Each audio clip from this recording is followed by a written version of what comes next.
झिंझिण्यांपासून त्वरित आराम मिळवा सेन्सोडाइन रॅपिड रिलीफ बरोबर. शिवसेना ठाकरे गटाचा छत्रपती संभाजीनगर जिल्ह्यासह संपूर्ण मराठवाड्यामध्ये दारुण पराभव झालेला आहे. ज्या छत्रपती संभाजीनगरला शिवसेनेचा गड मानलं जायचं त्याच गडावरती कुठेच त्यांचा उमेदवार निवडून आलेला नाही. त्यामुळे या संदर्भात आपण चंद्रकांत खैरे यांच्याशी बोलणार आहोत. खैरे साहेब, छत्रपती संभाजीनगर जिल्ह्यामध्ये तुमच्या ठाकरे शिवसेनेचा अगदी टोचणाऱ्या शब्दात म्हणायचं तर सुपडा साफ झाला आहे.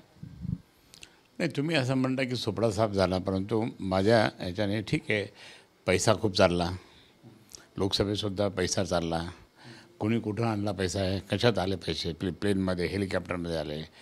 पैशाने तुम्ही जिंकत असाल तर त्याला काही यश मिळत नाही. तुम्ही पैसे न खर्च करता त्या ठिकाणी लोकांशी मतदान घ्यावं, त्याला महत्त्व असतं. हे लोकांचं मतदान हे तुम्ही विकत घेतलं असेल त्याला काही हे नाही. म्हणून आम्ही काही सुपडासाप झालो नाही. आम्ही प्रिन्सिपली माननीय शिवसेनाप्रमुख बाळासाहेब ठाकरे यांच्याशीच कडवटपणा आम्ही वागत आहोत आणि आज उद्धवसाहेबांच्या नेतृत्वाखाली आम्ही काम करतो आहे, इतकंच आहे. म्हणून आता जरी सुपडासाप झाला असेल माझ्या जिल्ह्यामध्ये, मी दुःखी आहे की माझे बरेच सगळे 9चे 9 लोक त्या ठिकाणी पडले महाविकास आघाडीचे. हे दुःखी आहे मी. आणि मराठवाड्यातसुद्धा त्या ठिकाणी झालं तेही मी दुःखी आहे. कारण ज्या शिवसेना संभाजीनगरमध्ये आम्ही वाढवली, मोठी केली, सगळी केली. मी एक सुरुवातीपासूनचा एक शिवसैनिक कार्यकर्ता त्या ठिकाणी आहे आणि मी खूप मेहनत केली, प्रयत्न केला. हे माननीय शिवसेना प्रमुखांना माहीत होतं, म्हणून त्यांनी मला दुसऱ्या टर्ममध्ये मला मंत्री पण केलं होतं. आज मी उद्धवसाहेबांच्या नेतृत्वाखाली काम करतो. त्यांनाही माहिती आहे की चंद्रकांत खैरे किती काम करतात. आपल्या मराठवाडा सांस्कृतिक मंडळावरच्या भाषणात त्यांनी उल्लेख पण केला, अजून एका ठिकाणी उल्लेख केला, म्हणजे त्यांना पण माहीत आहे. पण प्रत्यक्षात काय झालं, हे सगळं आता इतकी फोडाफोडीचं राजकारण सुरू झालं आहे. हे यापूर्वी असं कधी नव्हतं. पण आता जे काही ज्या पद्धतीने राजकारण चाललं, हे कोण कसं काय पुढे चालेल, मला असं वाईट वाटतं ना की पुढे कसं चालेल. जर तुम्ही असं पैसे देऊनच हे करणार, ते कोणाचं राज्य येणार, काय येणार आहे? पैसेवाल्याचं राज्य येणार, मग गरीब माणूस काय करणार, सर्वसामान्य कार्यकर्ता काय करणार? हे दुःख त्या ठिकाणी आहे. मराठवाड्यात मी किती फिरलो, मराठवाड्यात इतक्या ठिकाणी फिरलो मी शिवसेना स्थापन करण्यासाठी. आणि आज पाहिलं तर मराठवाड्यात फक्त 3च जागा आल्या.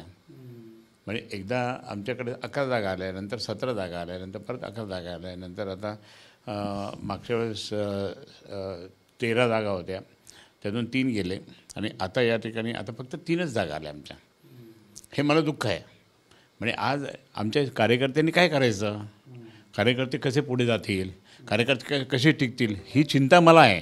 आणि म्हणून मी संस्थापकापैकी एक असल्यामुळे मात्र मी ही मराठवाड्यातली किंवा संभाजीनगरची शिवसेना मला टिकवण्याचं काम माझं आहे. मी करणार आता.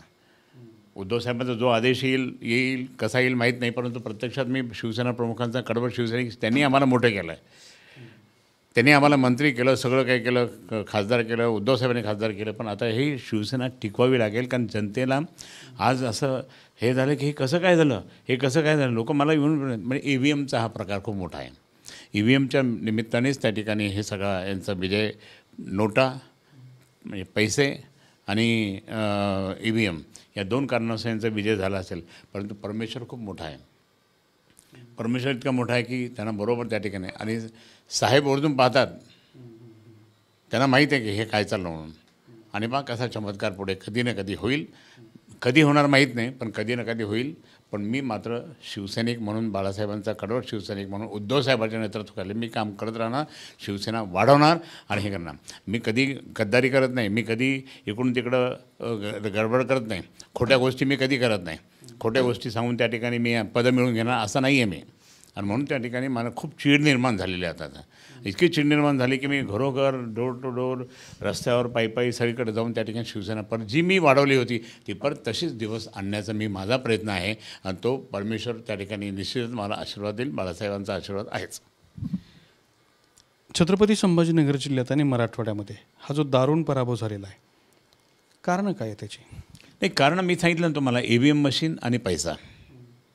EVM मशीन आणि पैसा. आणि मग लाडकी बहीण वगैरे ते त्यांनी ऐन वेळेवर 15 दिवसापर्यंत. मला एक विचारायचं इलेक्शन कमिशनला, तुम्ही आहे का झोपा घेता तुम्ही? पैसे तुमच्यासमोर वाटतात. पोलिसांना पण सांगायचं आहे, पैसे गृह खात्याला म्हणायचं, पैसे तुमचे वाटतात. रेव्हेन्यू डिपार्टमेंटच्या कलेक्टरांना, बाकीच्या सगळ्या लोकांना म्हणा, पैसे वाटतात तुमच्यासमोर. तुम्हाला कल्पना आहे गावात आज ही चर्चा, इथं पैसे इतके गेले, इतकं. आत्ता 2-3 लग्नाला गेलो होतो मी, पैठणला गेलो होतो, लासूर गंगापूरला गेलो होतो. इतने पैसे इसने वाटला, इसने इतके पैसे वाटले, इतके पैसे वाटले, असे वाटले.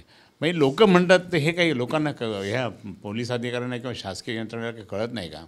मग ते काय करतात, इलेक्शन कमिशनवाले जाऊ देतात. मग इलेक्शन कमिशनमध्ये तुम्ही बंद करून टाका ना, पैसे द्यायचे आणि मतं घ्यायचे, असंच काम करावं लागेल. म्हणून हा तो पराभव. आणि ते लाडकी बहिणीचं हटकून इलेक्शनच्या म्हणजे याच्या आधीच 1 महिना आधीच सगळं त्यांनी डिक्लेअर करून टाकलं आणि ते घात केला. ही पराभव झाल्यानंतर चंद्रकांत खैरे आता शिंदे गटात जाणार अशी चर्चा सुरू झालेली आहे. मी कडवट शिवसैनिक बाळासाहेबांचा, मी मरेल तर बाळासाहेबांच्या भगव्यामध्ये मी मरणार आहे. मी उद्धवसाहेबांच्या नेतृत्वाखाली मी कधी कुठं जाणार नाही. कोण जाणार आता? आमचे तर इतके फुटले गेले, मेले, तरफडले, चांगले तरफडले. इथे तिकीट घेतात आणि नंतर दुसऱ्याची नाही लढता, मी चाललो म्हणे. आणि उद्धवसाहेबांना धोका देणारे खूप लोक आहे. त्यांच्या लक्षात येऊ लागलं. पण मी तुम्हाला सांगतो की मी कडर शिवसैनिक बाळासाहेबांचा, नाही तर मी तर खूप पैसे कमवले असते यांच्याबरोबर जाऊन. याने 72 मी तसं नसतं केलं, पण मी लोकांची सेवा केली असते. पण का करायची? मी बाळासाहेबांचा कडवट शिवसैनिक आहे आणि म्हणून मी कधी कुठे जाणार नाही. पण मी ज्याने आता बदमाशी केली, ज्याने हे केलं, त्याचा बदला मी घेणार. त्याचा बदला केला. आमचे पण आहे ना काही लोक, कोण आहे खूप लोक आहे आमचे बदमाश. सांगा ना, नाव घ्या की साहेब. तुम्ही चिडल्यात, संताप होतोय तुमचा. जनतेला माहिती आहे, पेपरमध्ये रोज येतं. दादा अशा लोकांना दूर केलं पाहिजे. ज्यांनी गद्दारी केली असेल ना, मग पक्ष फुटू लागला तरी अजून आम्ही काही पाहत नाही, हाकलून दिलं पाहिजे त्यांना. ज्यावेळेस रिपोर्ट माझ्या पहिल्या लोकसभेमध्ये त्या ठिकाणी कळलं, सगळं माहिती आहे कोणी केलं. त्या प्रशांत किशोर नावाचा माणूस होता, त्यांनी रिपोर्ट दिला, पण काही कारवाई झाली नाही लोकांवर, ज्याने गद्दारी केली. कोण आहेत पण ते? गद्दारी करणारे लोक सांगा ना नाव. ते माहिती आहे सगळ्यांना. ते काही म्हणजे मला माहिती नाही किंवा खुल्लं मी कधीच बोलणार नाही. आपण शोधावं. टीव्हीच्या प्रेक्षकांना नाही माहिती. शोधावं, त्यांना माहिती आहे. नाही, खरंच कल्पना नाही. दुनियाला माहिती आहे की खैरे साहेब कोणी पाडलं. चंद्रकांत खैरेनं पहिलंच. आणि आता तर असं केलं की असं बिलकुल खपून टाकलं. म्हणजे आता फक्त नोटा, पैसे आणि त्याच्यानंतर मग या सगळ्या गोष्टीतून त्यांनी जे केलं लोकसभेला, तो जो गेम खेळला, हेलिकॉप्टरमधून पैसे इकडून आणले तिकडून आणले, रात्री बसले, सगळे केले. त्याच्यामुळे त्या ठिकाणी हे झालं. अनेकांनी त्या ठिकाणी पैसे घेतले, त्या उमेदवाराकडनं, विरोधी उमेदवाराकडनं. काहीच कारवाई नाही. मग आता काय झालं? आता तर अर्ध्याच्या म्हणजे सुपडा साफ, म्हणजे कार्यकर्त्यांचा सुपडा साफ केला काही लोकांनी, तरी आम्ही गप्प कशाला बसायचं? म्हणून त्याचा बदला मला घ्यायचा आता. कुणाचा बदला घेणार आहात? ह्या सगळा सुपडा साफ करणाऱ्यांचा. कोण आहेत तो? जे कोणी पण असतील, मग शिंदे गट असेल किंवा अजून तो बाकी दुसरा गट असेल किंवा तिसरा गट असेल किंवा कोणी असेल. शिवसेना जी बाळासाहेबांनी इतकी मोठी केलेली आहे, जातपात न मानता शिवसेना मोठी केलेली आहे, ती जर शिवसेना संपवत असेल तर मग त्या जे संपवत असेल त्यांचा बदला घ्यावा लागेल. पण हे बदला घेणारे कोण आहे? तुमचा लोकसभेत पराभव करणारे कोण आहे? आता माहिती आहे ना, दुनियाला सगळं माहिती. सगळ्या दुनिया, मी ते एकदम ओपनली बोलत नाही, दुनियाला माहिती आहे सगळं. मी काय नावं कोणाचंच घेत नाही, नाव घेणार पण नाही. तुम्ही आता शोधा. तुम्हाला तुमच्या पक्षातल्याच लोकांवरती इशारा करायचा का पक्षाच्या बाहेरचे? नाही, पक्षाच्या बाहेरचे पण आहे, पक्षाच्या बाहेरचे पण होते. पक्षाच्या अंतर्गत काही ना काहीतरी कुरबुर करणारे पण लोक असतात ना, त्यांना मी नको म्हणून पण असतात. पण असं नाही ना, पक्षाचा उमेदवार जर असेल तर आपण काम केलं पाहिजे प्रामाणिकपणे. हे जे बाळासाहेबांनी शिकवलेलं आम्हाला आहे ते तसंच त्या ठिकाणी आताही केलं पाहिजे होतं. सगळे गडबड आहे.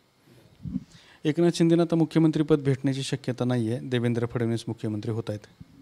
देवेंद्र फडणवीस हे मुख्यमंत्री होतील, कारण त्यांचे सगळ्यात 132 जागा आहे त्यांच्या आहे. त्यामुळे म्हणजे आता देवेंद्र फडणवीस जर मुख्यमंत्री झाले तर मग ह्या एकनाथरावांचं काय होणार?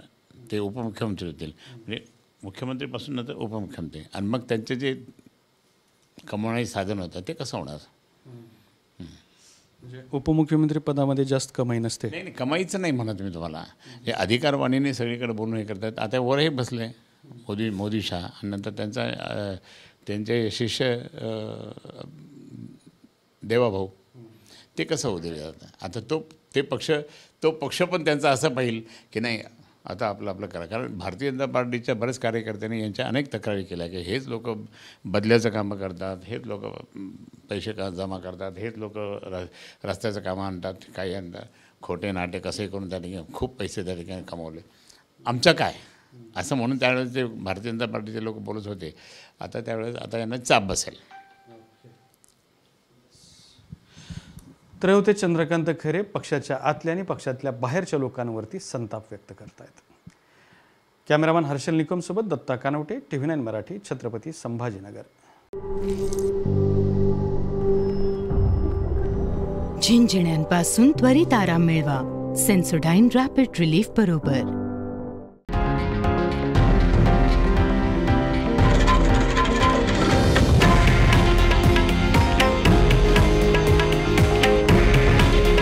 हे आहे देशातील नंबर 1 न्यूज नेटवर्क आणि आपण पाहत आहात TV9 मराठी. काळजी तुमची, हित महाराष्ट्राचं.